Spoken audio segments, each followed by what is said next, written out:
All right, let's dive right into this. We so often treat retirement like this distant dream, right? Just some vague, hazy destination that we're eventually going to wander into. But to actually make it work, to make it successful, we've got to completely reframe how we think about it. Retirement preparation is absolutely not a dream. It's an urgent 5-year project. And what we're going to do in this explainer is break down exactly how to remove all that uncertainty by taking some very concrete, deliberate steps. So to really understand why this matters, let me paint a quick picture for you. Imagine two 62-year-old neighbors. They've had pretty much the exact same salary for decades. They have almost identically sized savings accounts. I mean, on paper, they should have the exact same retirement, right? But fast forward 5 years, neighbor A is out booking flights to Tuscany, spoiling the grandkids, paying the bills without constantly checking the bank app, just enjoying life.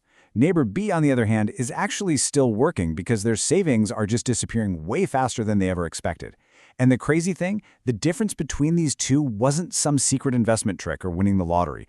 The difference was entirely the choices they made right before they quit working. And this just brilliantly illustrates what financial professionals call the retirement red zone. This is that crucial window, roughly 5 years before and a few years right after you retire. It's a completely unique stage of life. Think about it. When you were 30 or 40, if you made a financial mistake, well, you had decades to earn that money back and bounce back. But at 62 or 65, that recovery window basically slams shut. A single mistake here has this massive, outsized impact on the rest of your life. So let's start the countdown.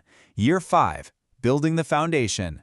Your very first actionable step here is to stop treating retirement like a vague concept. You need to pick a specific target date. Instead of just saying, I'll retire in my mid-60s, I want you to actually put a pin in the calendar.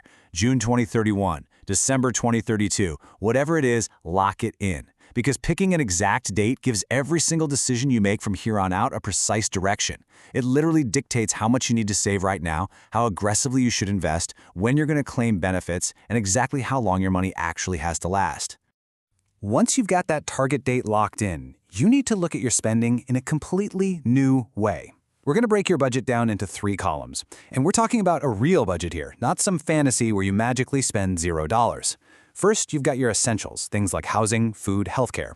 Second, the enjoyable stuff, right? Travel, hobbies, dining out. But really look at that third column, occasional expenses. Buying a new vehicle, replacing the roof, sudden medical bills. Retirement doesn't just eliminate these costs, it just changes when they happen. And keep in mind, some costs like healthcare might actually go up once you leave your employer's plan. So, once you know what your lifestyle actually costs, you have to ask yourself a kind of uncomfortable question.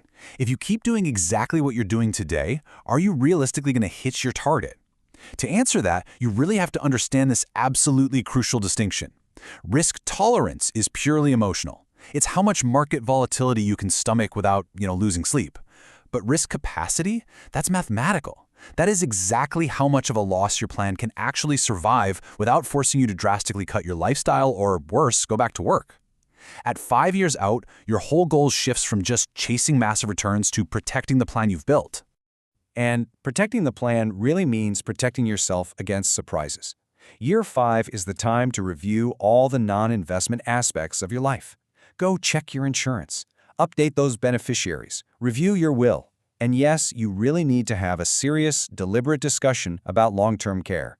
I know, it's about as fun as a root canal. But deciding how you're going to handle those potential costs right now is infinitely better than letting a sudden medical crisis make the decision for you. All right, moving on to year 4, income mapping and taxes. At this stage, your mindset has to pivot from just saving to actually generating income. See, for your whole career, the goal was accumulation, right? Earn, save, invest, repeat. But at 4 years out, the crucial point is understanding where your money actually lives, because location matters just as much as the total balance.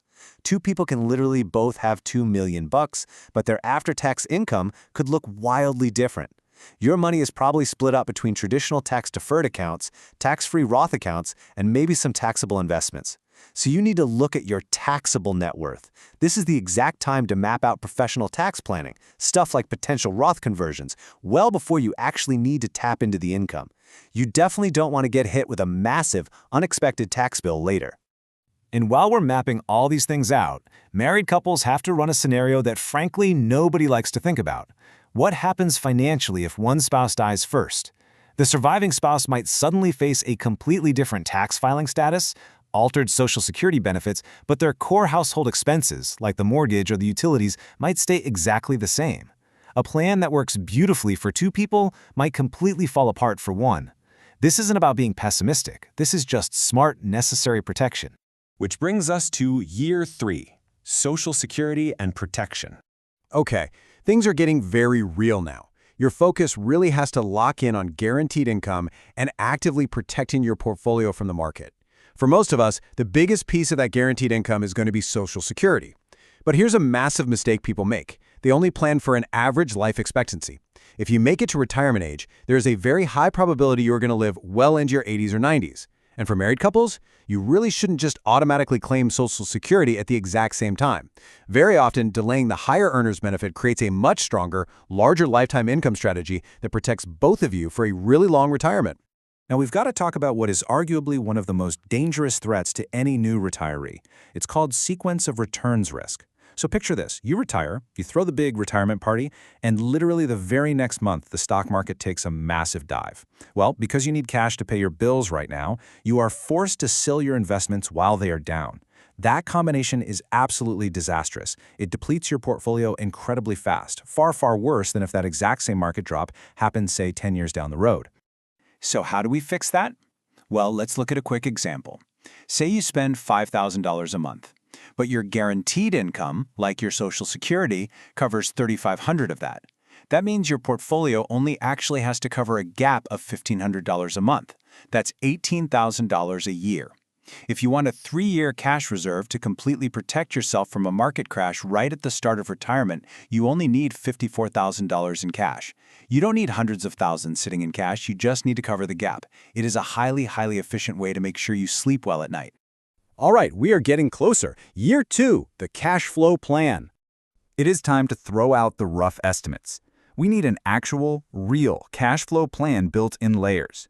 You want a month-by-month breakdown so you can spot the weak spots in your strategy right now while you still have a paycheck to actually fix them. You've got to coordinate exactly which accounts pay for what. So at the base, you have your dependable layers, your Social Security or a pension. Right above that is your portfolio income. And then at the very top is your flexibility layer. These are the enjoyable expenses you know for a fact you could temporarily reduce if the market has a terrible year. Building your plan in these distinct layers makes your entire retirement feel incredibly solid and just way less fragile. At this 2-year mark, you also really need to simplify. If you've got old 401ks scattered across like 3 different previous employers, get a handle on them, understand the fees, and consolidate them if it makes sense. Complexity just breeds mistakes. Oh, and please remember this. When you stop working, those automatic payroll tax deductions stop too. You need to figure out your estimated tax payments right now so tax season doesn't hit you with a massive panic-inducing bill. And here we are, year 1, the rehearsal. We are officially 1 year out, which means it is time to test your strategy, not invent a new one. I absolutely love this concept. You need to do a retirement rehearsal. For several months, challenge yourself to live entirely on your expected retirement budget. Don't just, tell yourself you'll spend less. Actually do it. If your budget says you can live on $5,000 a month, try it. And if it feels tight and totally uncomfortable, that is actually fantastic news because you found out right now while you still have a paycheck and the time to adjust your savings or maybe delay your date. Finding out your budget fails after you've already quit, yeah, that's a nightmare. This final year is also all about logistics.